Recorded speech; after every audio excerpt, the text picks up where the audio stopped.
আসসালামু আলাইকুম। আজকে আমরা আলোচনা করব 114 থেকে সামনের দিকে। আমরা গত ক্লাসে 109 থেকে 113 পর্যন্ত আমরা ক্লিয়ার করেছি।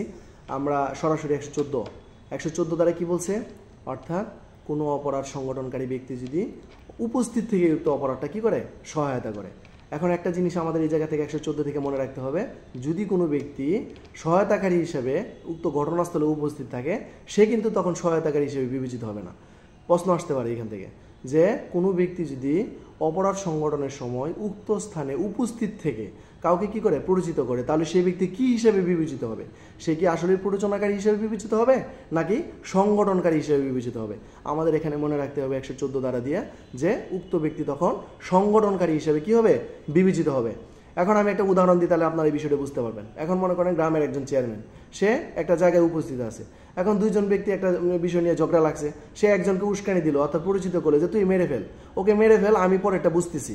এই যে এই ধরনের একটা উস্কানি দেওয়ার ফলে সে যে এই কাজটা করলো, তখন কিন্তু 109, 110, 111, 112 তখন আর চলে আসবে না। আসবে কত দ্বারা? 114 দ্বারা। অর্থাৎ সেই ব্যক্তি এই অপরাধটা উপস্থিত থেকে কি করলো, সংগঠন করলো, অর্থাৎ সংগঠনকারী হিসেবে কি এই অপরাধটার মধ্যে সে অংশগ্রহণ করলো। এইটাই বলছে আপনার 114 দ্বারা। এখন যাচ্ছে আমরা 115 দ্বারা। 115 দ্বারা কি বলছে? 115 দ্বারাই বলছে মৃত্যুদণ্ড অথবা যাবজ্জীবন কারাদণ্ড দণ্ডনীয় অপরাধে কি সহায়তা করলাম, কিন্তু অপরাধটা কি হইল না, সংগঠিত হইল না। সেই ক্ষেত্রে শাস্তি আলোচনা করছে লোক 115 দ্বারা। মনে রাখবেন, আমি এই হুসেন ভাইকে পরিচিত করলাম রিমনকে মেরে ফেলার জন্য। হুসেন ভাই কি করলো, বললো যে না, রিমনের সাথে আমার অনেক ভালো সম্পর্ক স্যার, এটা আমার দ্বারা করা সম্ভব না, আমি পারবো না। সে কি করলো, সরাসরি না করলো। এই যে না করলো, সে কিন্তু রেহাই পাবে, কিন্তু আমি যে তাকে পরিচিত করলাম, তাহলে আমি কত দ্বারা অপরাধী হব? 115 দ্বারা আসবে। মনে থাকবে এই বিষয়টা। এটা আরেকটু বলি। এখন মনে করেন হুসেন ভাই আমার কথা মতো রিমন্ডে গিয়ে মারতে গেছে, কিন্তু একটা আঘাত করছে, মরে নাই। সেই ক্ষেত্রে কিন্তু একটা শাস্তির বিধান আছে। এখানে দুইটা শাস্তি। একটা হলো পরিচিত করলাম, কিন্তু সে সরাসরি না করে দিল যে আমার দ্বারা আমি রিমন্ডে মারা সম্ভব নয়, সেক্ষেত্রে আমি 7 বছর পর্যন্ত কারাদণ্ডে দণ্ডিত হব। আরেকটা বিষয় বলছে যে রিমন্ডে সে রাজি হয়েছে, রাজি হওয়ার পরে সে রিমন্ডকে একটা আঘাতও করছে। এখন যে সে আঘাতটা করলো, তার জন্য সে কি, আমি প্ররোচনাকারী হিসেবে কত দ্বারা, 14 বছর পর্যন্ত কি হবো, কারাদণ্ডে দণ্ডিত হবো। এটাই বলছে আপনার 115 দ্বারা। এখন আমি 109 দ্বারাটা আপনাদের একটু মনে করিয়ে দিই আবার। এই যে আমি একটু আগে রিমন্ডে হুসেন ভাইয়ের উস্কানি দিলাম, অর্থাৎ পরিচিত করলাম কাকে মেরে ফেলার জন্য, রিমনকে মেরে ফেলার জন্য। এখন হুসেন ভাই আমার কথা মতো সরাসরি কি করলো, ডিরেক্ট মেরে ফেললো। ঠিক আছে, মেরে ফেললে কত দ্বারা আসবে, তখন চলে আসবে হুসেন ভাই সরাসরি 302, আমি চলে আসবে 109, আর হলো 302। বুঝতে পারছেন বিষয়টা?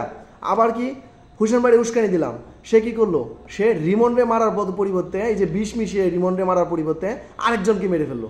সেক্ষেত্রে কত হইব, সেক্ষেত্রে এই যে ভিন্ন অভিপ্রায় কাজটা সংগঠিত হয়েছে, কিন্তু তখন কত চলে আসবে, হুসেন ভাই চলে আসবে 302, আর আমি একজন দুষ্কর্মে সহায়তাকারী হিসেবে তখন চলে আসবে 111 আর 302। আরেকটা কি পড়লাম আমরা 113 দ্বারায়, সেটা কি পড়ছিলাম আমরা, যদি আমি হুসেন ভাইরে বললাম যে তুমি গুরুতর আঘাত করো রিমন্ডে, হুসেন ভাই গুরুতর আঘাত করলো, করার পরে কি, গুরুতর আঘাতের এক পর্যায়ে কি পরবর্তীতে রিমন মারা গেল, সেই ক্ষেত্রে রিমন চলে যাবে, হুসেন ভাই চলে যাবে 302 খুনের অপরাধে, আর আমি দুষ্কর্মে সহায়তাকারী হিসেবে আমাকে নিয়ে যাবে কত, 113 দ্বারা। কি আমি গত ক্লাসটা আবার একটু রিপিট করে ফেললাম আপনাদের বোঝার সুবিধার্থে। এখন মৃত্যুদণ্ডে বা যাবজ্জীবন কারাদণ্ডে অপরাধ সরাসরি যদি হুসেন ভাই না করে, সেক্ষেত্রে কত দ্বারা হবে, 115 দ্বারায়। অর্থাৎ আমি দুষ্কর্মে সহায়তাকারী হিসেবে 115 দ্বারা মোতাবেক কি হবো, দণ্ডিত হবো। এটাই আপনার 115 দ্বারা। এখন যাচ্ছি আমরা 116 দ্বারা, কারাদণ্ডে দণ্ডনীয় অপরাধ। কারাদণ্ডে দণ্ডনীয় অপরাধ সংগঠিতের ক্ষেত্রে যদি কোনো ব্যক্তি কি করে, অপরাধে সহায়তা করে, উক্ত অপরাধটা যদি সংগঠিত না হয়, সেই ক্ষেত্রে তার সাজা। এখন বললাম আমি হুসেন ভাইরে কোনো জায়গায় একটা দস্যুতা করার জন্য, অনুষ্ঠান করার জন্য, সে কি করলো, দস্যুতা অনুষ্ঠান, বললো যে না আমার দ্বারা দস্যুতা অনুষ্ঠান করা সম্ভব নয়, সে সরাসরি না করলো, কিন্তু আমি যে তাকে উস্কানি দিলাম, অপরাধটা কিন্তু সংগঠিত হয় নাই, সেই ক্ষেত্রে আমার কত দ্বারা আসবে, 116 দ্বারায় আমি কি দণ্ডিত হব। ঠিক একই কাজ যখন কোনো একজন সরকারি কর্মচারী করবে, সেক্ষেত্রে কিন্তু তার জন্য একটা শাস্তির বিধান আছে। সেই বিধানটা কত, 116 দ্বারাই বলছে। অর্থাৎ সেই কিন্তু আমি অর্ধেক পরিমাণে শাস্তি দণ্ডিত হবো। অর্থাৎ আমি রাত্রে এক জায়গায় টহল ডিউটি করতেছি, এখন আমি জানতেছি কি একটা জায়গায় দস্যুতা সংগঠিত হইতেছে, কারণ আমি কি বললাম, আমি একজন এজ এ পুলিশ অফিসার হিসেবে আমার কাজ ছিল কি এটা নিবারণ করা, কিন্তু আমি এই কাজটা করি নাই। কিন্তু এই যে কারাদণ্ডে দণ্ডনীয় অপরাধটা আমার নিবারণ করা, অপরাধ সংগঠনে আমি কি করলাম, সহায়তা সংগঠিত হয়েছে না, সেক্ষেত্রে আমি কি করলাম, সহায়তাকারী হিসেবে কি করব, অর্থাৎ প্ররোচনাকারী হিসেবে কি করবো, আমি দণ্ডিত হব। এবং এর জন্য আমার যে শাস্তিটা হবে সেটা হবে যে মূল যে শাস্তি, সেই শাস্তির অর্ধেক পরিমাণ দণ্ডে আমি কি করব, দণ্ডিত হব। এটাই মূলত আপনার 116 দ্বারা। 116-এর পরে হলো আপনার 117 দ্বারা বলছে, যদি কোনো ব্যক্তি 10 বা ততোধিক ব্যক্তি অর্থাৎ 10 জনের অধিক কোনো ব্যক্তিকে আমরা কি করি, কোনো অপরাধ সংগঠনের জন্য কাউকে প্ররোচিত করি, অর্থাৎ 10 জন ব্যক্তিকে অর্থাৎ একটা গোষ্ঠীকে আমি কি করলাম, একটা অপরাধ সংগঠনের জন্য প্ররোচিত করলাম, উস্কানি দিয়ে দিলাম, কোনো জায়গায় একটা প্লেকার্ড টানিয়ে দিলাম যে তোমরা এই কাজ, মানে এরকম একটা উস্কানিমূলক বক্তব্য এটার মধ্যে লেখা, যাতে পরবর্তীতে কি দাঙ্গা হাঙ্গামা সৃষ্টি হতে পারে। এই ধরনের যখন আমি কোনো উস্কানি দেব, সেই ক্ষেত্রে আমি একজন দুষ্কর্মের সহায়তাকারী হিসেবে অপরাধে দণ্ডিত হবো। সেটা হলো আপনার বলছে 117 দ্বারা।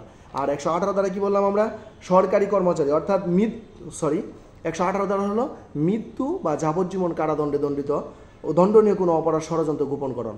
অর্থাৎ আমি জানতেছি যে একটা ষড়যন্ত্র চলতেছে রিমন আর তানিমের মধ্যে, তারা দুইজন কি করবো, একজনকে মেরে ফেলবে। এই যে ষড়যন্ত্রটা আমি জানার পরে আমি কি করলাম, এই বিষয়টা ইচ্ছাকৃতভাবে আমার নিজের মাঝে গোপন রাখলাম, সেই ক্ষেত্রে কিন্তু আমি সাজা পাবো। সেটা হলো আপনার 118 দ্বারা। আর ঠিক কারাদণ্ডে দণ্ডনীয় কোনো অপরাধের ষড়যন্ত্র গোপন করানো হলো 120 দ্বারা। এটাও বলছে আপনার এই ক্ষেত্রে কিন্তু আমাদের একটা জিনিস মনে রাখতে হবে, এখানে কিন্তু শাস্তির বিধান কিন্তু দুই ধরনের, দুইটা শাস্তির বিধান আছে। একটা হলো অপরাধ সংঘটিত হইবার ক্ষেত্রে, আরেকটা হলো অপরাধ সংঘটিত না হইবার ক্ষেত্রে।